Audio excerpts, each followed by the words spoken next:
The wide receiver spot needs overhauled. And I've already mentioned this. I made it very clear what my position is with the wide receiver position.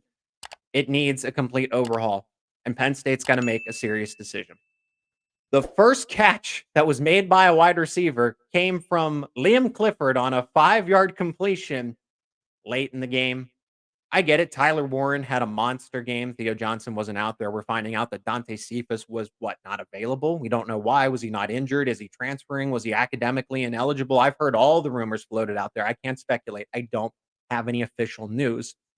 And I'm not going to break that news. I'm going to react to the news when it comes out. So this is my reaction, is that Dante Cephas wasn't there and we don't know why, but it's not a good look because he was supposed to come back next season. So what does that mean? And we never got any indication from James Franklin.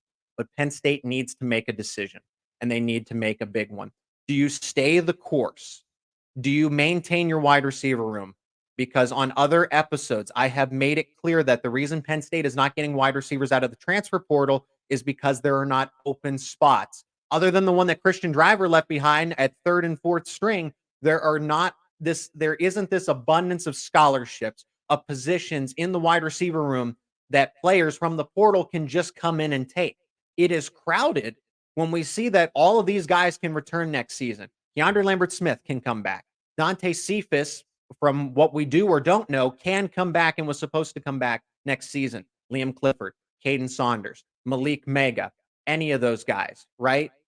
Really, just about everybody in the wide receiver room, unless you were transferring. And then you think about guys like Anthony Ivy, and then the freshmen coming in, and the one freshman that you have in Carmelo Taylor, right? And then you have the three incoming freshmen as well, Tyzer Denmark, Peter Gonzalez, and Josiah Brown.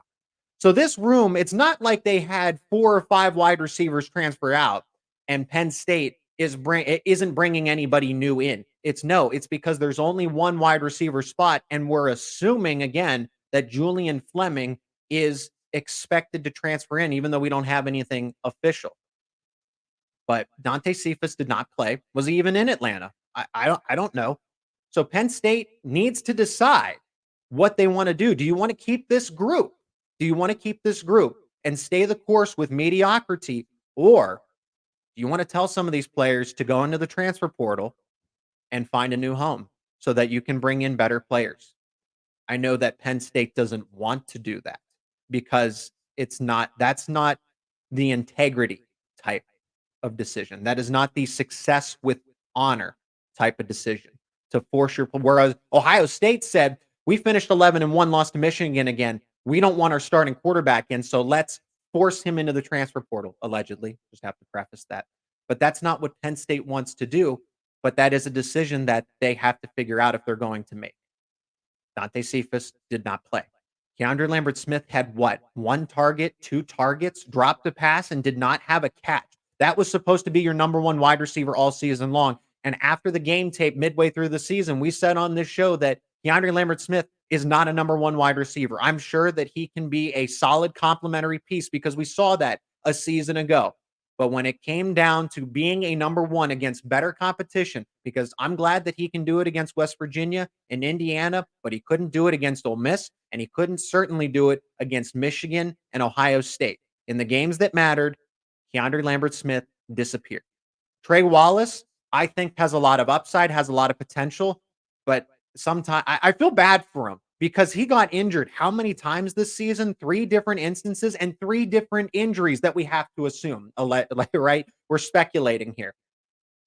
But Caden Saunders didn't really take that next step forward. Malik Mega has always been rumored to be that wide receiver that does have some untapped potential. They were very excited about Amari Evans, and Amari Evans really nowhere to be found in this game. A couple of targets by him. Remember, Liam Clifford is a part of this too.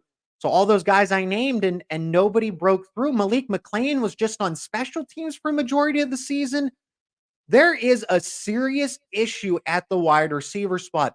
And Ole Miss's secondary isn't top 5 like Michigan's and Ohio State's when they're at full strength. Even Rutgers has a top 5 secondary, if you can believe that, when all those units are at full strength. Ole Miss was probably top 50 in terms of yards per pass attempt. So whenever you're looking for an honest indicator of how good teams actually are, look at yards per pass, yards per carry for both offense and defense.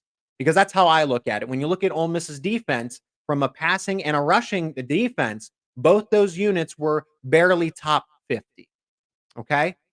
These weren't top five. Ohio State was number 1 in the country, and Michigan was top 3, I think. And Rutgers was actually up there as well. They would float around top 5, top 10 for sure. Yeah, that's right. The Scarlet Knights had a top 5 secondary. But the wide receivers against, and that's my point. So you couldn't do it against Michigan and Ohio State. Okay, I understand that. Those are really good groups with a lot of future NFL players. But an Ole Miss defense that is not that big up front at the defensive line, is okay in the secondary, and this is the performance that you put together. Tyler Warren was the one that carved up the defense. Nicholas Singleton. Those were your 2 leading receivers, and that's not acceptable. It's not. So Penn State has a serious decision to make. Are you going to tell some players that are on scholarship that probably want to stay at Penn State to go find a new home, go find a new football team? That the good of the transfer portal, there's freedom of movement. Players can go wherever they're appreciated. Football teams can also more or less kick people off of the teams if they're not performing. See Kyle McCord as an example. Okay. But Penn State has to figure out if that's what they want to do. If they want to tell some players from the wide receiver spot to jump into the transfer portal so that they can go get better replacements. I don't know. We'll see how they handle it. The transfer portal closes up very soon, I think in the matter of 2 or 3 days. And then you have another one after spring football. Do you want to be in another instance of where you have Dante Cephas come in very late and not learn the playbook and have chemistry issues with Drew Aller? Do you want to do that again, or do you want to get a wide receiver? I would say at least 2 or 3 that can come in and start working with Drew Aller now for spring ball.